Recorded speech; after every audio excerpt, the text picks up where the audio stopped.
Hear me all right? Great. Yeah. Okay. I'll stand here and I'm out of the light. Okay, we'll make a start, ladies and gentlemen. Welcome to Teesside University. My name's Steve Cummings. I'm the Pro Vice Chancellor for Research and Innovation here. It's a great pleasure for me to introduce the Professorial Lecture of Simon. I've known Simon for a number of years now, and he's a terrific member of staff. In terms of his inaugural lecture, Simon's going to talk about how disability interacts with mainstream culture. Simon's had a substantial career in the convergence of arts, media and technology. He joined Teesside University in 2003, becoming a reader in 2005, following a successful career in the computer games industry and in special effects, working for the BBC, Channel 4, among others. At the university, Simon has pioneered research into arts, technology and disability. He has also played a significant leadership role in developing the arts and cultural sector regionally, nationally and internationally. His experimental work has been presented at major festivals such as Cork Ignite, and he's had governance roles in local arts charities and advised British Antarctic Survey in their disability accessibility strategies. And Simon now holds a role advising the UK Research and Innovation Council as a member of the External Advisory Group on Equality, Diversity and Inclusion. Simon's work crosses creative and technical boundaries, including film, animation, projection, mapping, still image and sculpture. His work explores a new acceptance of disabled people's impairments as integral to a valid notion of life and society. He's concerned with the nature of collaboration with disabled and learning disabled people and the cultural restitution of forgotten disabled histories. These interests have seen him working on histories of disabled transportation, and that was the subject of a BBC television documentary on invalid carriages. As a creative technologist, Simon considers the ethical and technical considerations of our digital futures, which are affected by artificial intelligence, machine learning, and big data. His research outputs form a series of creative events which have directly affected the cultural representation and inclusion of disability in contemporary society. Simon also played a key role in our recent Institutional Research Excellence Framework submission as an academic lead for one of our most successful unit of assessment, art and design, as well as contributing world-leading and internationally significant impact case studies, recognising how his research impacts on the real world. Simon is now working on a major Arts, Humanities and Research Council project in collaboration with colleagues in Germany, which explores a collection of work by disabled artists gathered by Hans Wirtz in the early 20th century. Simon's career today exemplifies both academic leadership and collaboration, and I'm really looking forward to his lecture tonight.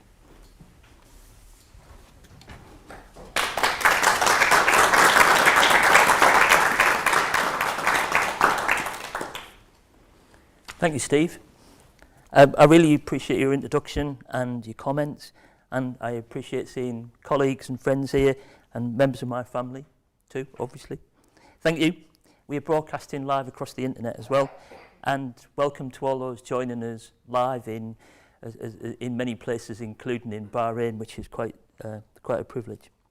So thank you for coming to my inaugural professorial lecture, which I hope will illuminate my academic and creative career, which Steve mentioned. It will describe why I became an artist and a researcher with a focus on technology, disability, collaboration and critically listening. Before I do, I'd like to recognise the many teams that I've worked with, including artists, performers, musicians, curators, actors, dancers, producers, managers and commissioners, academics and friends, of course, as well, and photographers here in the audience as well. Without them and their support, I would not have been able to conceive and conclude these projects which follow. They were just too big. I would like also to give very special thanks to the team at Teesside, some of whom are actually videoing this talk. And of course, finally, I'd like to offer thanks to the amazing team at the School of Arts and Creative Media and MEMA.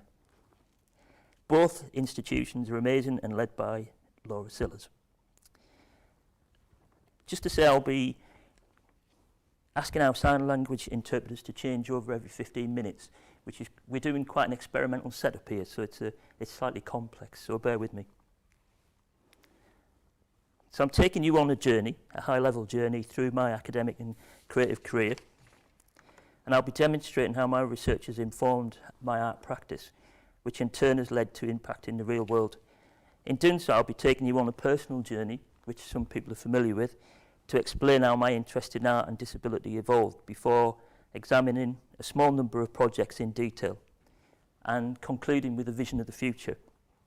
I would like to point out at the very beginning that my own experiences may or may not be similar to anybody else's, but these experiences are quite real and show clearly how society's conception or misconception of disabled people can be outwitted and changed.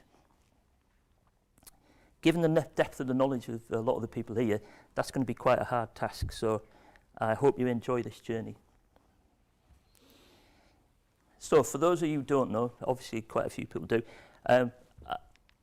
in my lifetime I've broken probably around about 100 bones. I don't know the real number, but it's about 1 to 3 a year, I would guess. So I have low bone density, which is a kind of technical issue for me. My body doesn't produce enough collagen to create dense bones, and therefore my bones break more easily. I have a heart condition and I'm deafened as well. These are very annoying, and the heart condition is also slightly life-threatening, which makes life quite interesting as well. So my impairments are hidden, I suppose, and so they may not be obvious, and so a lot of the people I work with have hidden disabilities. Sight, neurodiversity, hearing conditions may not be very evident, but they're very common in society. So I've introduced a little bit of who I am, but I've not really talked about what else that I am. So I'm an artist who uses high technology, community activist, lecturer and researcher, a family person, and a high-level European cyclist. I like nothing better than be in the Alps and pass the time. I was born in Middlesbrough, or near Middlesbrough, in a working class family of mostly steel-making people. I was at school in the 1970s and 1980s, and my father was seriously injured in the steelworks, as were several of my uncles. These were dangerous places in a sense, and I want to use this word carefully, partly privileged to grow up in a post-industrial society. What I mean by that is it limited choices and made me think about what was next. So I fashioned my own direction, and as traditional industry was being closed, there was a lot of civil strife around, and as a result there were power cuts, strikes in the steel industry and later in the coal industry. I realised in the midst of all this that there was the strong power of the community and social action. The coming together of a community in support of each other was really the thing I took away from it. So this support expressed itself in the form of social and practical measures such as fundraising, food banks and mass kitchens, as well as culturally through music and art practice, including photography, all of which I took part in. The first social action, though, that I really took part in was with the Middlesbrough-based Catholic Handicapped Children's Fellowship, which was a substantial organisation in Middlesbrough. It wasn't overtly political or Catholic. Age 16, I wasn't religious either. Rather, the fellowship emerged from schools and colleges and had a broad community support. And it basically existed to help family and friends. It had a relaxed, carefree approach, and we provided vital respite care for parents, with holidays of up to 40 children or more, and through weekly youth clubs. It was a fun and adventurous place to be for all the children involved, and critically the notion of a hierarchy of care didn't exist, not least with so many people on holiday as well. How can you really be in charge of an autistic 6'5" person? We were just 15 or 16-year-old children enjoying ourselves, disabled or not, having fun together. So the fellowship extended the lives of all people involved. It was funny as well too. One day we Roman chariot carried a quite heavy friend of ours to the top of a cathedral, up a spiral staircase. When we got to the top of the staircase, where we thought he would enjoy the view, he proceeded to tell all the American tourists at the top that we were trying to throw him off. We got him down eventually, but we did feel like throwing him down. The notion of being therefore involved or led by disabled people was therefore very ordinary, very natural. Indeed, in many cases, it wasn't clear who was the disabled person and who the carers, leaders were. On the edge of our activity, though, sometimes we did hear, but not often, disquieting disablist activities and comments, which, broadly speaking, we ignored. The first time, and I remember thinking about disablism strongly, though, and that is prejudice against disabled people, was when I was told a joke at school. And the joke went like this. You know the handicapped school down the road? Do you know the bus crashed? In the bus, they couldn't find the bus amongst the wreckage. And that's quite a powerful joke. It's a very good conceptual joke, but it's quite a powerful joke.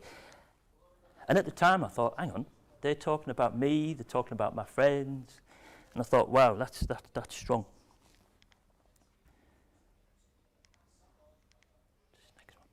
So, at around the same time, and I was still in school, something rather extraordinary happened. The whole punk scene exploded, which was brilliant. And it brought a sense of adventure, new fashion, new music, and new outlooks to the world. And in my hometown, the alternative music scene developed around the Middlesbrough Music Collective, which was run by my friends, which was brilliant.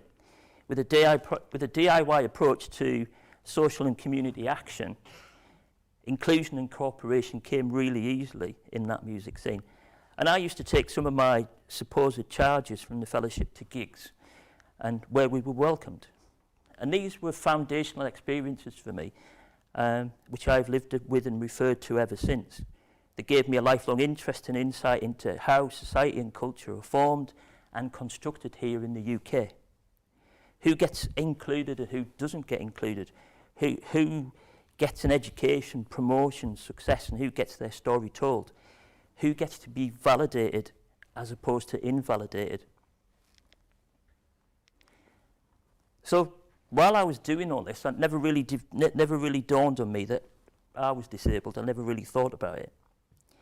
So some years later, I was chatting with my friend and colleague Matt Fraser, who is an actor and a performer, occasional drummer with Coldplay.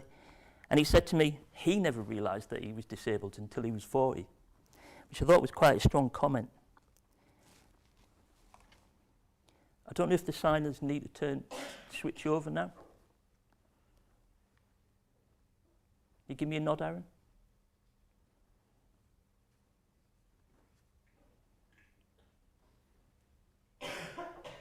Cool. While I was thinking about Matt, I actually thought, well, this is a common experience for so many people to come to the thinking that they're disabled later in life. And quite often it's the outside world that comes to you and says, perhaps in school or in the medical world, that in fact your impairments are made visible in the fact that they become an issue. So Matt has been involved in quite a few of my projects. By the age of 18, I'd started to realise and think about the fact that I'd had a exclusionary disabled education. And because of injury, I was away from school and college for long periods of time, months and months of time if you added it all up. But at school, I was never given any support whatsoever, which was quite nice at the time. I never got any homework, I never got any issues. But this shouldn't be a surprise, because this was also at the height of the 1980s major economic depression as well. And so, like many schools, my school had no real ambition for its students. And there was a lot of bullying and violence going on. Despite the fact there were some excellent teachers and some lovely people there. So expectations were low, and they were low for disabled children. So I left with only one qualification, and that was in, surprisingly, art. Fortunately, sixth form was a new start. I still had injuries, but 4 years later, following a wonderful foundation course in art and design and a degree in fine art, I'd learned an array of excellent skills, which have stayed with me ever since, from printmaking, photography to sculptor work, and the earliest digital drawing and animation. And of course, I enjoyed it all. I emerged as a digital animator and digital effects specialist in the late 1980s as a result in Soho in London. This was a really exciting position to be in.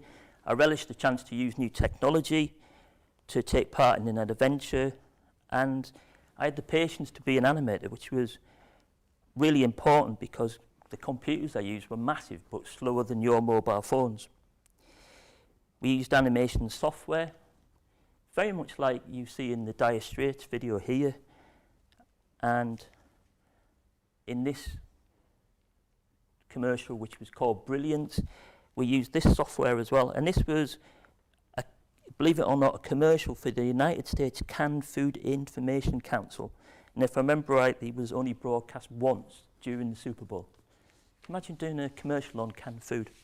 But it's a really important video and project in the history of computer graphics. After some years working in London for the BBC and ITV, I moved northwards to Newcastle to work upon on a series of computer games for a brilliant company called Reflections. Here we developed one of the world's most successful and original computer games of the era, entitled Driver.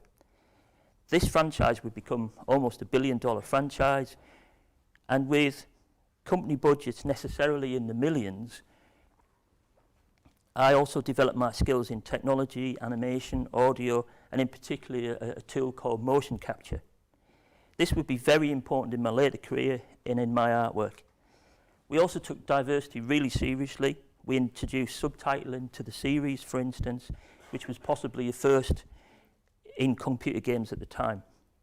We produced such a fun and exciting game with great physical characteristics that it's still loved many years later. And here's a quick flavour of that.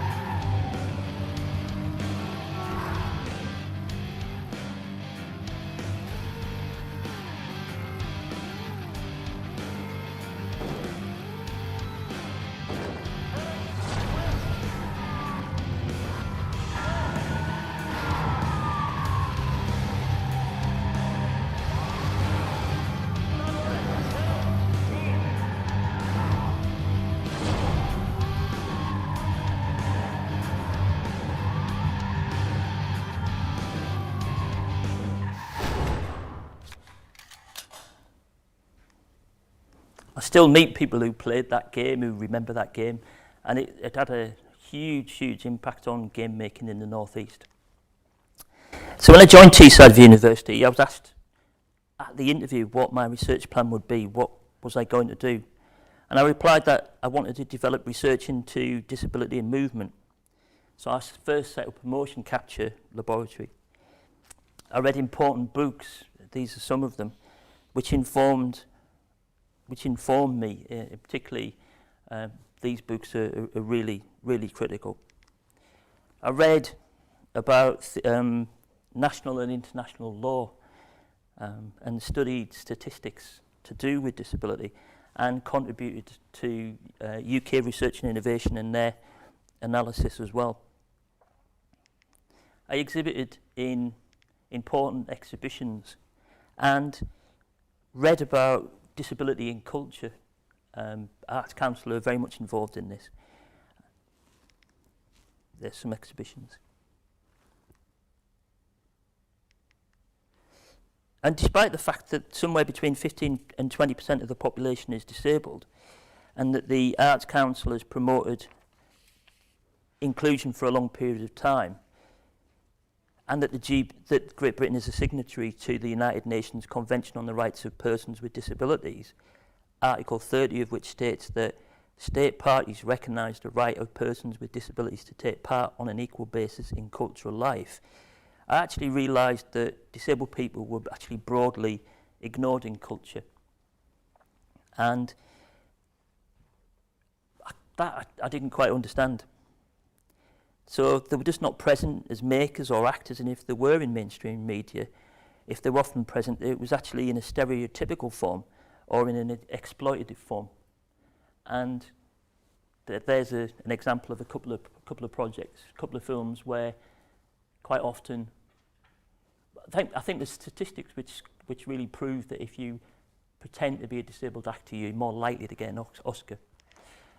This is a project that I'm really that was really influential in changing Hollywood's approach. A movie that I like. No, I can't. Yeah, it's a pretty short list. Simon, I don't know if you want to turn over. I think that the image, the screen image, is the sole definer for the general population of disability. There are a lot of stereotypes of disability in the movies, and in fact, there's nothing but. How people are represented, of course, is not the decision of the community. It's the writer, the filmmaker, the actors. What life? I got no life! I'm in the dark here! Killing disabled people is a happy ending. Curing disability is meant to be a happy ending. Institutionalizing is meant to be a happy ending. People are always wanting to show little people as magical. It seems as if that's the first thing blind people want, is to feel your face. I don't know, I've just never had that happen to me. The evildoer, of course, is disfigured. I think somewhere in the dark reptilian part of our brains, we think, well, evildoers must be ugly. Our job as disabled people is to become in a position of enough power to be able to input into that imagery. Most people feel that to be able to think about a movie as you're seeing it is destroying your ability to enjoy the movie. And I would argue that it enhances your ability to enjoy the movie.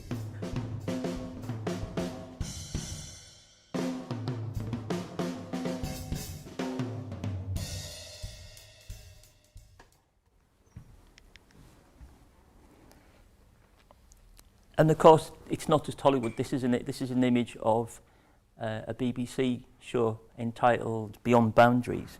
And here we have a group of disabled people being taken across the Andes or the equator and so on. Now, and car crash television, it's kind of like watching them fall over and struggle and so on. And if you can imagine if you replace that quote with another quote.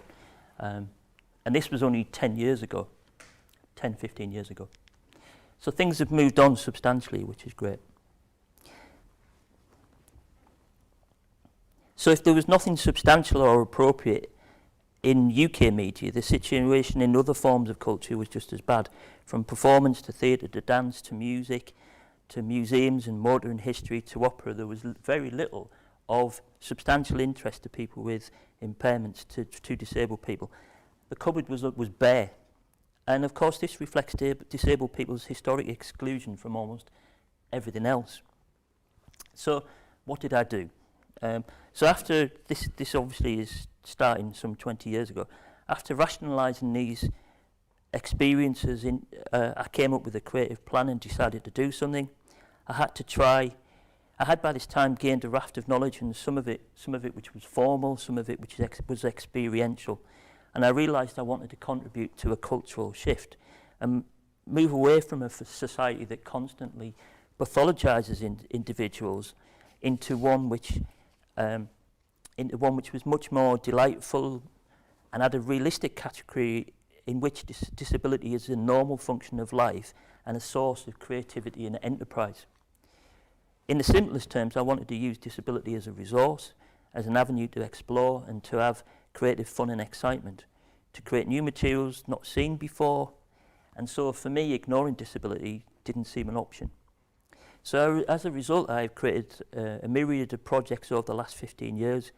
I'm very proud of Ghost, which is the World War I piece you can see here, which was commissioned by 1418 Now, which was the government's commemoration programme for World War I. That particular project highlighted that between 15 and 21 million people were impaired by World War I. I developed a short film called The Beaten, which was shot here at Teesside University and starred Liz Carr as a prisoner in a futuristic care home. Liz went on from this was her first film, she went on to star in Silent Witness, and this year was awarded an Olivia Award for Best Actress in a theatre performance. I designed the projected visuals for Prometheus Awakes in London as part of London 2012 and at Stockton Riverside Festival, and projected across the centre of Leeds. All these creative works in some way referred to disability. I'm now just going to concentrate on just a small number of projects. So my first stepping stone into this process was the now 22-year-old animation called School. I created this project after reading about deaf history, and this dystopian work was based on a very funny yet darkly expressive sign language joke that I was told. What looks like a place of torture turns out to be, and in the end, and this is the twist, to be a place of normal speech therapy. A place of forced learning where children were forced to speak, and that's the joke, and in sign language it's very powerful. The narrative represents, however, some of the cruelty of deaf history. Deaf history in the UK and in many countries is an abusive history in which deaf children were physically forced to talk and were physically prevented from signing, often by the use of restraints. So this work represents the first time I successfully brought a major disability narrative to the mainstream, and it was shown on Channel 4 and Film 4. So the narrative really recovered history and visualised and made it alive again and visible to the mainstream at scale. If School was a response to history, then Motion Disabled was actually about life as it is now. So I was keen to create something that was beautiful and engaging and timeless. So this work doesn't have a narrative.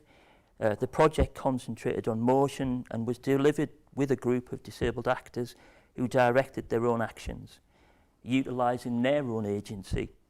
And this factor was very important to me, that they made the decisions. Dr. Paul Dark became the first figure study, using both crutches and a wheelchair, and I'm quite proud of the fact that on the first tests, we actually broke the motion capture software, the same as which was used on Lord of the Rings and similar films, because it was expecting somebody with two decent legs, with two walking legs. I was really conscious that I wanted to create something beautiful and graceful and physically connected to each participant. I wanted to create a work that was almost serene and based on each actor's ordinary movements. So Motion Disabled was the first non-medical motion capture study of motion and motion of difference. So outside in the art world, there have been lots of studies of, medical studies of a thing called gait analysis, which is where, for instance, you can help somebody run better, you can help somebody recover from injury. But this was just a work of people who were physically different.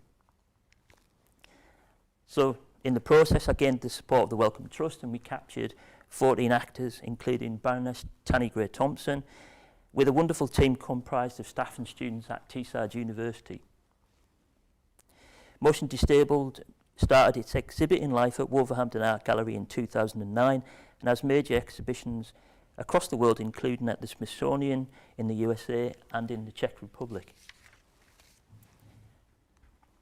Motion Disabled has successfully brought a new disability narrative to the mainstream. It's been seen by approximately 1 million people in over 100 locations. It became part of the Cultural Olympiad across the country in London 2012. And in the following video, all the movements you see here derive from real movements digitally captured in the motion capture studio. Further, I have created a rendered image style in the work deliberately to be quite neutral, so it removes cultural baggage. So my use of high-end Often exclusionary technology celebrates and validates these movements in the same way that we often have celebrated excellence in dancing and in other forms of movement. As one reviewer said, "I like the way you move."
There's a quick review from Motion Disabled.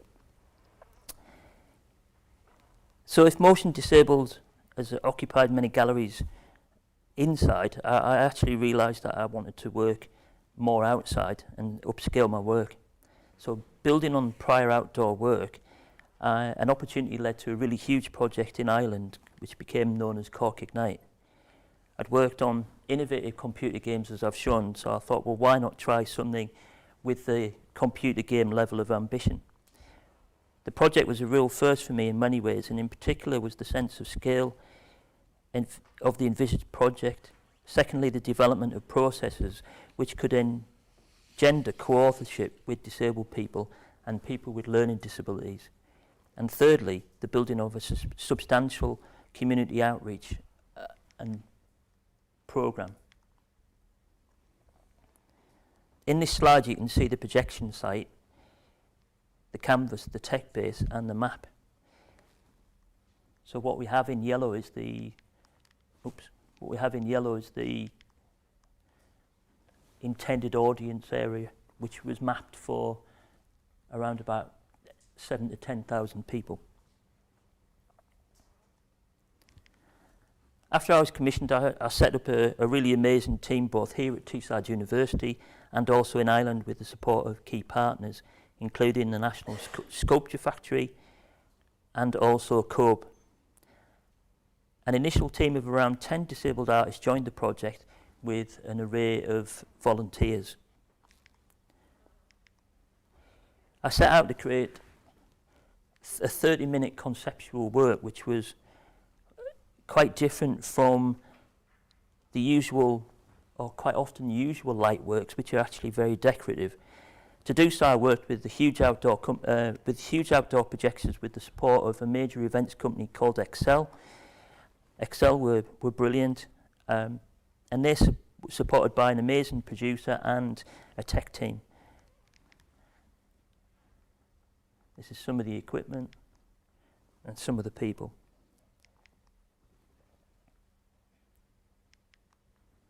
And this is the line-up image. So this is where, in the rehearsal, we are showing our virtual lines on top of the real building. And this is the most nerve-wracking part of any outdoor kind of light projection work, where you're trying to, and you're working overnight, this is in the middle of the night, you're trying to see whether your creative work, which you've produced away from the actual building, actually does match the building. And it's very technical to do. And it's also extremely exciting when you actually realise it, all that work does work. And if it doesn't work, you've compromised what you actually set out to do. So, utilising lots of technology and arts practice, we worked hard to create an inclusive yet professional development process, which was designed and supported and timetabled. Large amounts of works were created and co-created together, including dance, performance, shadow puppetry and artwork. Listening to and empowering ideas was central to the process, and no person or idea was dismissed. Here's the video that follows gives you a flavour of the workshops that were undertaken.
In total, 21 pieces of work were made for Cork Ignite.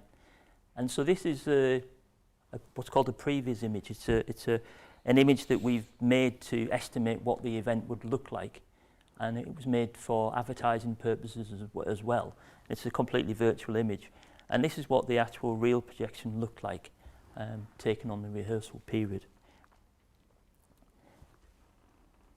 So this full half-hour show was quite demanding. These are some of the stills from some of the pieces of the work that we're showing, and they were developed to take the audience through ebbs and flows, ups and downs.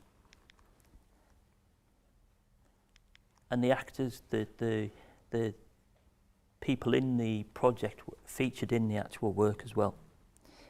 I'd like to show you this work to give you an idea from the rehearsal of how that worked. So the building was revealed, the building opens and reveals a clock interior, and that was inspired by the famous clocks of Cork, the famous chimes of Cork, and there's a lovely clock shop in Cork as well. And once the image is revealed in its interior, when you're there you see it as a 3D depth, you see it deeply as a visual effect, a bit like 3D cinema. You don't see that here now because it's flattened. But when you see this in real life, you would feel that the depth of that internal clock mechanism in the clock. And this was developed particularly for the audience, which was between the age of 5 and 80, for instance. So this was a piece aimed at children. Just play it.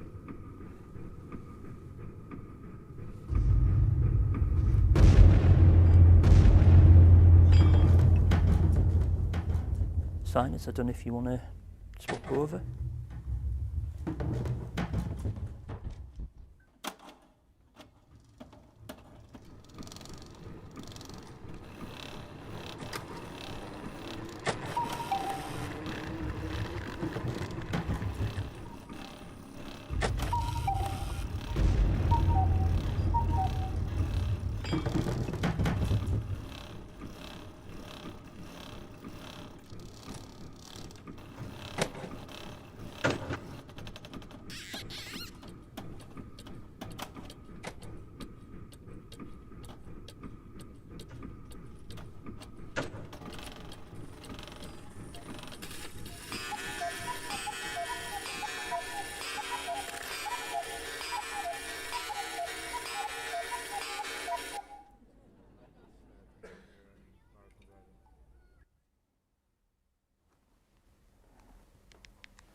So we did lots of work behind the scenes to make sure that we had an accessible event.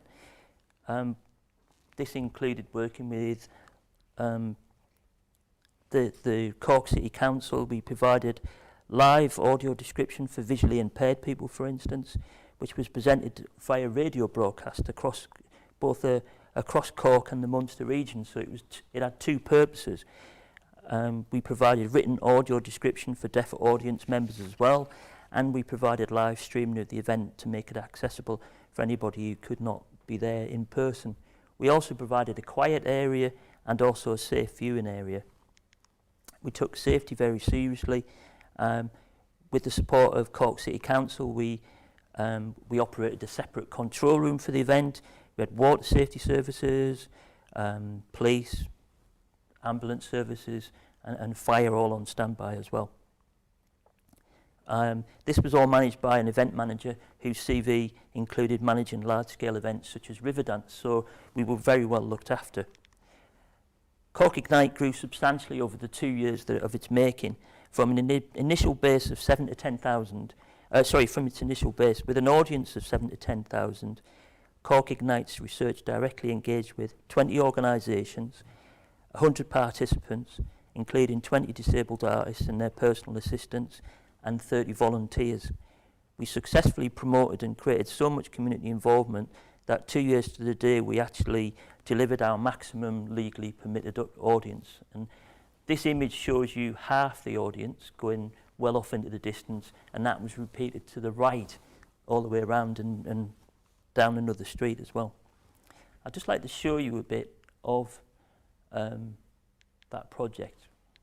Tonight is Culture Night and there are absolutely loads of events taking place across the city. One of the main events is happening right here and it intends to bring the Cork College of Commerce to life with dazzling 3D projections and accompanying music.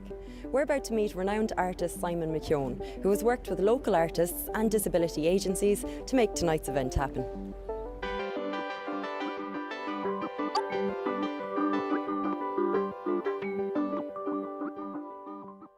Did you know that it was going to turn out like this when you were first thinking about it? No. I did in a sense because I've done projections before, but the sheer amount of volunteers that we've got and the staff and the sheer enthusiasm for the project is brilliant, and I think that's the really nice thing for me. Technically I knew certain aspects would turn out in a certain way, but the other aspects of the people aspect is just superb. That meshing together of people who wouldn't normally connect, that's really fun, and I really enjoy doing that. Well, what we did is we did an open call across the organisation and see whoever was interested, they would come back to us, and shared his talents with us, and I suppose mentored us and worked with the many artists who engaged. Favourite part about Cork Ignite, Aoife? It's all about the teamwork, the respect and the peace, and I really liked it. And can you walk us through exactly what we're going to see tonight? Because I have no idea how this is going to go. Basically, we've got 6 of the biggest projectors in the world come over from London, a company who are called Excel, and they brought their skills and expertise to light up the School of Commerce. Over the last 6 months, I've created work with my team at Teesside University that responded to a workshop that I did with people in Ireland at Chisco Arts Centre last May. And in that workshop, we created green screen material, puppetry, all kinds of different things.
what did you think of tonight? I thought that tonight was very good and it was very entertaining. It was very amazing, you know, many colors, it presented the city quite well, and it was amazing. What was your favourite part? I really liked when the bits of the building started turning and crumbling and stuff. That was really cool. It was amazing. Will you come back again next year? Definitely. Yeah. Cork Ignite was one of the most spectacular things I've seen all year.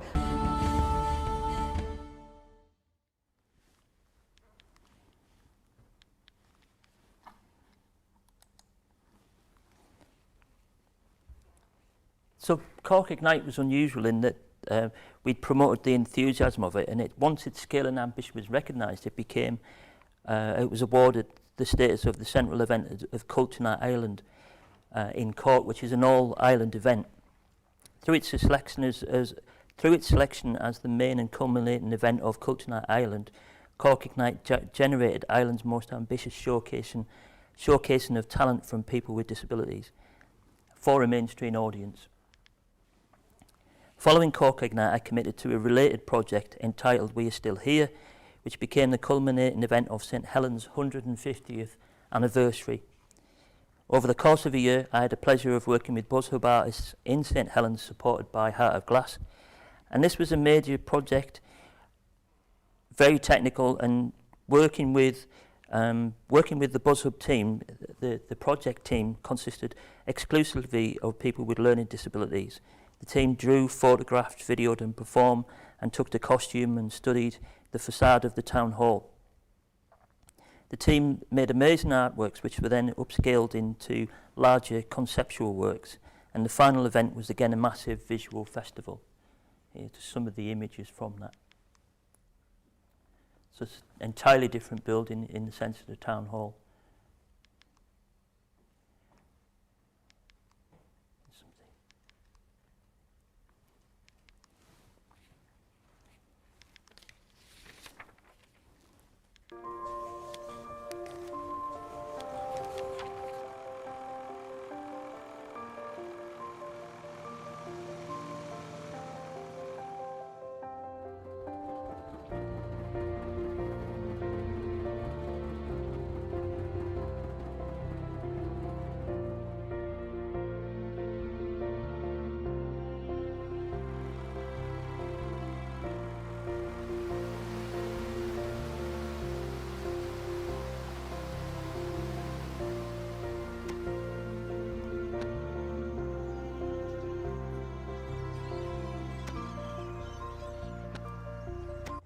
That gives you a flavour of the artworks created and upscaled by this team of people, and these are some of the photographic portraits that I took of the team as well.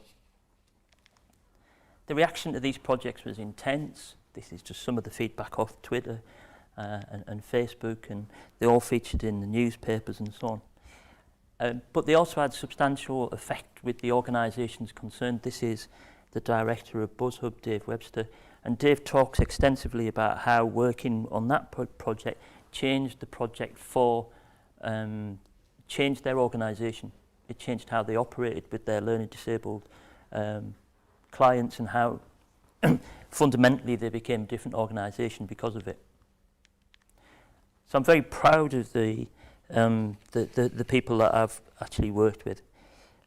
This is part of the Cork team. And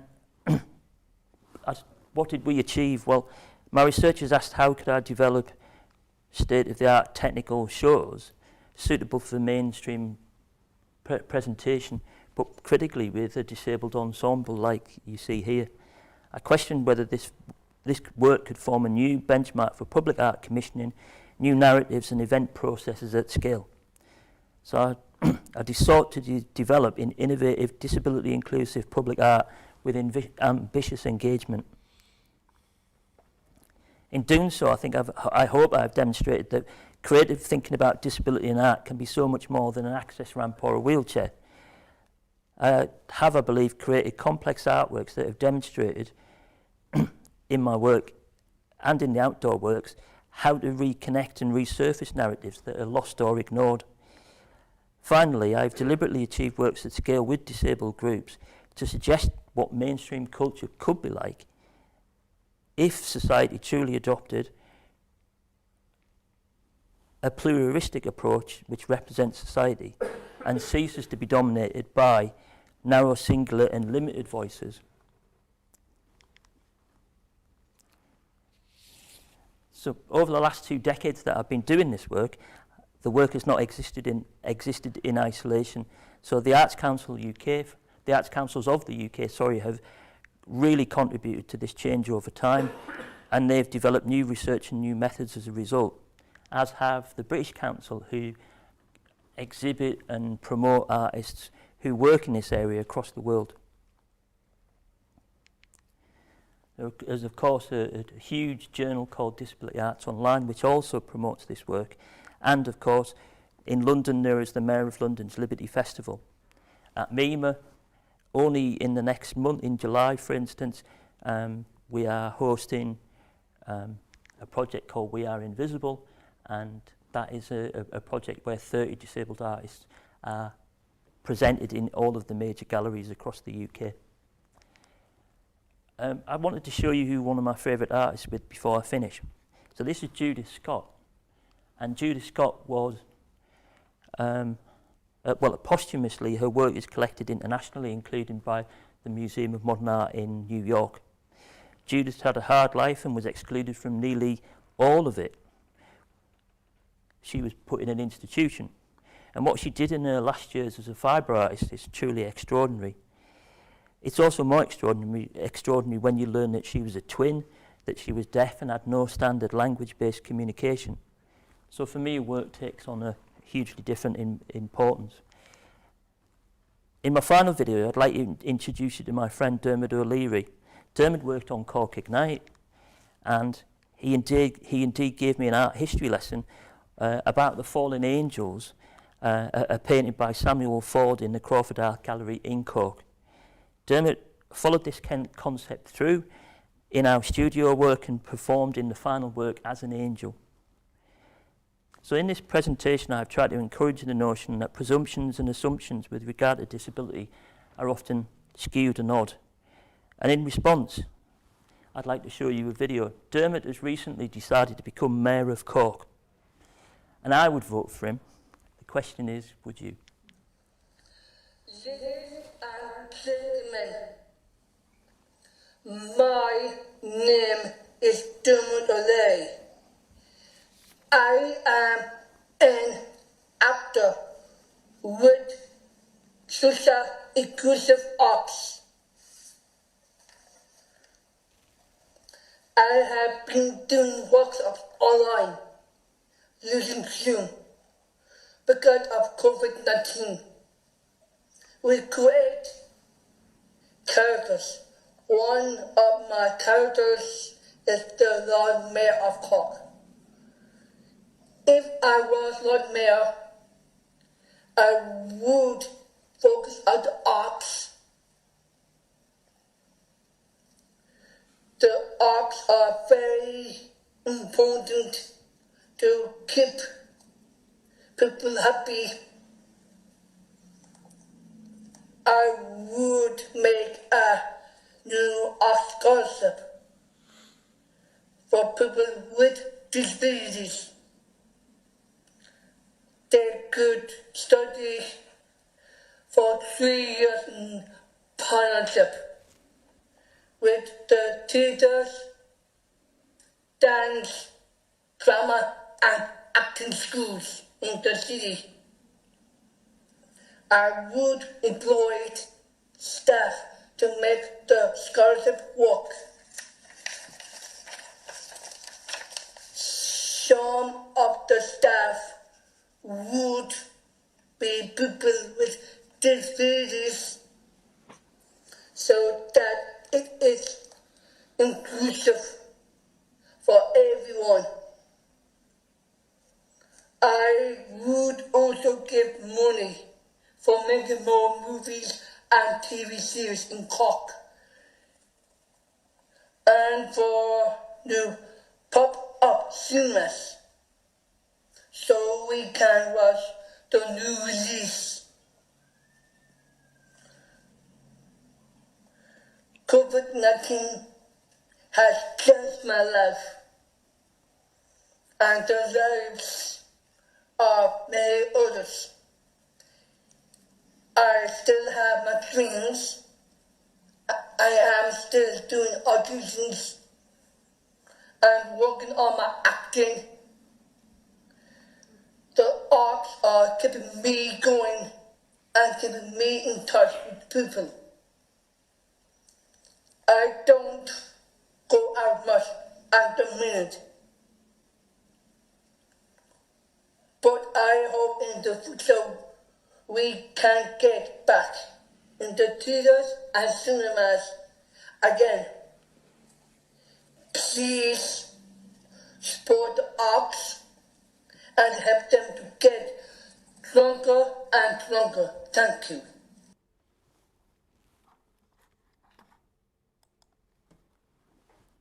Thank you.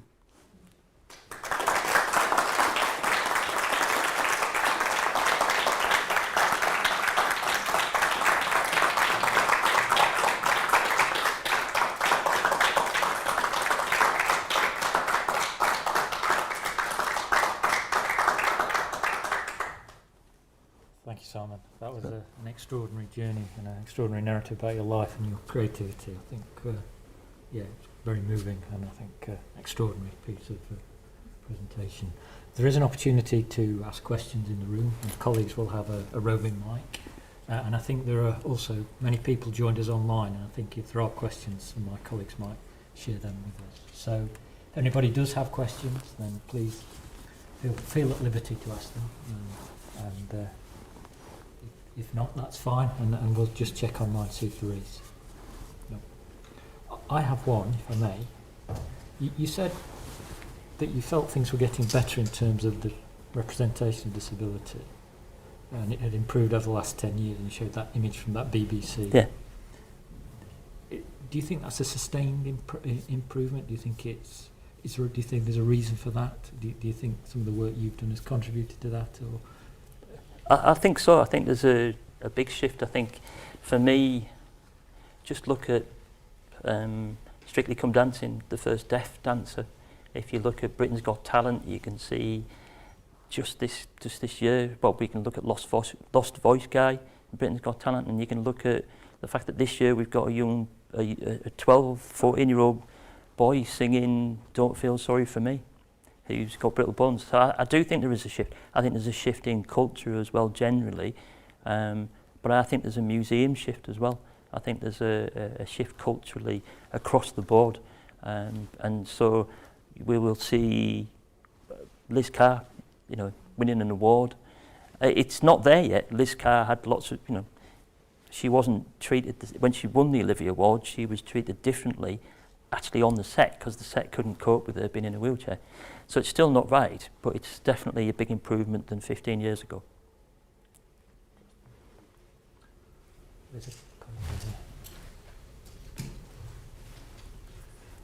Probably shout if that's okay. No, it goes on to the video system. Cheers, thanks, Simon.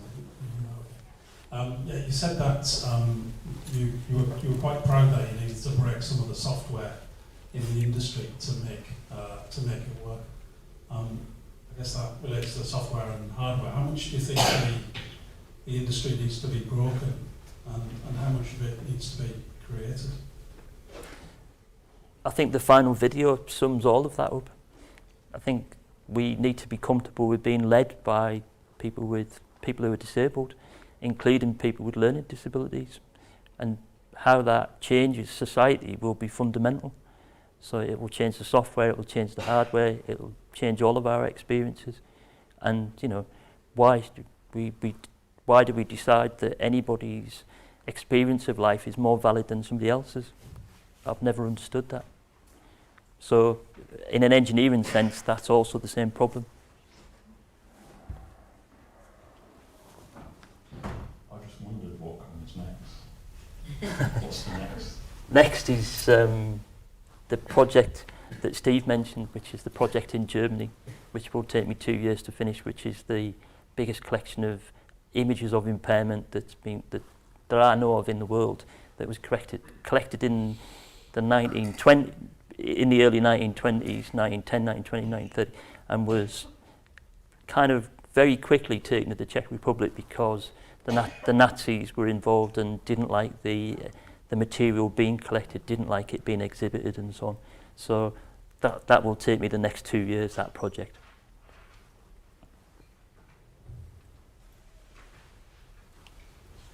Good. I think there's a question from somebody online. This question's come online. Are we using the wrong word, disability?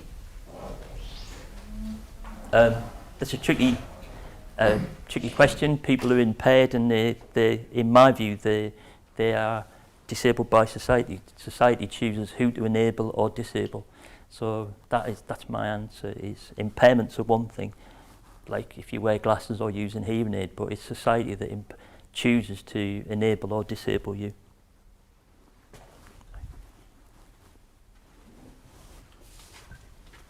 Okay. Great. I think there are no further questions in the room or online, so I'd just like us all to thank Simon again for that extraordinary talk. It's been really enjoyable. Thank you very much, Simon. Thank you. Thank you all for coming.